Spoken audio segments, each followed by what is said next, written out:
Everyone, it's Michael on YouTube, and today I want to talk about all the basic things I believe that you should avoid as an online investor. Because in order to become a smart investor, you need to first know what's the most common mistakes that people do, and if you can avoid those, then you'll have much more success. So first of all, if the amount that you want to invest in binary options or any form of online trading is an amount that's very valuable for you and that you're going to cry over, then I suggest that you wait. I know with binary options and with the any option platform, they offer the lower minimum, which is $100. Now, if the $100 is something that you really need in order to sustain yourself, then put it on hold. Don't invest, because it's high risk, and with all the profits, still you have to be ready to also lose if you're going to start investing. Second thing, don't look at the graph and just make predictions based on impulse or emotions. You have to relate the graph to reality. You have to have good indicators before you make your prediction. So never involve emotions.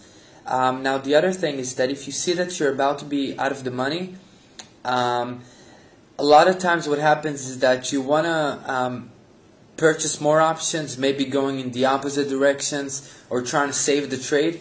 What happens very often is that because you're very emotional and you're about to lose your money, so any additional predictions that you're going to make, any options that you're going to buy, will not be based on indicators and reality.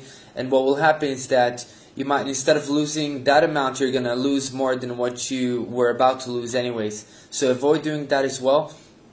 Now, besides that, a very common mistake that I know from friends of mine who invested and from my previous past mistakes is that sometimes, let's say you start your account with $100, now you're going to have $1,000 in your account.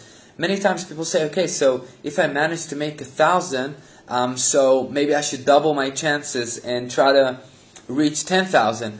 So first of all, what I recommend doing, withdraw your profits. If you make $1,000 out of $100, then at least withdraw $800, put it aside as profit. Leave $200 in your account and keep on, purchasing option. This way, even if you lose, then eventually you can have this profit you put aside. So don't get ahead of yourself. You might be lucky at first, and you might, but unless you're very confident with your predictions, then don't make any gambles. Don't, try to double. Let's say right now you have $10,000 in your account. That's very nice. And of course, yeah, if you're going to put all the $10,000 in one trade, you're going to have $17,000, which is a lot to make in 1 hour, $7,000. So be very patient. Be very careful. Try to keep the same trades in the same amount. So if you're starting with $200, make trades for $50, $25. If you start an account for $1,000, then you can make trades for $50, $100. This way you can diversify the risk. And they say don't put all the eggs in the same basket, and you have to diversify the risk a little bit. So those are some common mistakes that if you can avoid, then definitely you'll be better off.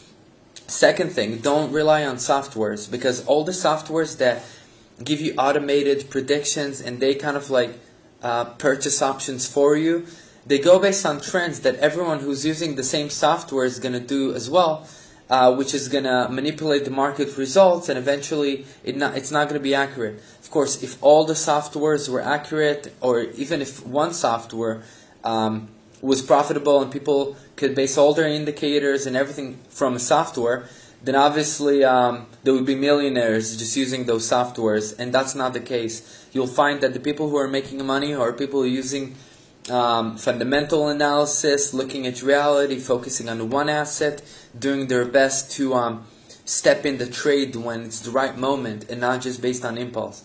So those are a few tips, do's and don'ts. If you have any questions, I bet I can elaborate more on any of the topics that I covered. So just email me.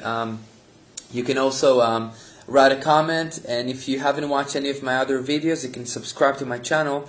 There's a lot of strategies that I illustrate, and you can also see some live trades that I'm going to post up soon. Thank you very much, guys.